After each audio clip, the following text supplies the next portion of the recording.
Hi friends, நம்ம இன்னைக்கு பார்க்க போகிற வீடியோ பார்த்தீங்கன்னா கரும்புலா செடி. இதனோட இலைகள் பார்த்தீங்கன்னா முருங்கை இலை மாதிரி இருக்கும்.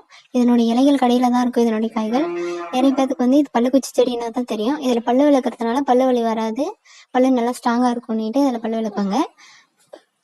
இதனுடைய பழங்கள் பார்த்தீங்கன்னா ஸ்வீட்டாக கொஞ்சம் தோற்பாக இருக்கிற மாதிரி இருக்கும். இது நல்லா பிங்க் கலராக வர மாதிரி இருக்கும். இது 90s கிட்ஸாக இருந்தால் இது அப்போ இங்கு பெண்ணில் நல்லா இதனுடைய சாரத்தை பிழிஞ்சு இங்கு நல்லா மையாக யூஸ் பண்ணுவாங்க எழுதுறதுக்கு. பாருங்கள், இதனுடைய இதுக்குள்ளே எவ்வளோ விதை இருக்குன்னு பாருங்கள்.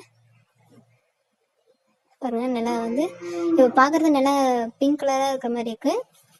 அது காஞ்சா நல்லா இங்கு பெண்ணு எழுதுனா இங்கில் எழுதுனா என்ன கலர் வருமோ அதே கலரில் இருக்கும். இதை தலைக்கு அரைச்சி பேஸ்ட்டாக போட்டோம்னா எல்லா நேரம் வராது. வெள்ளை கலராக இருக்கிற முடியெல்லாம்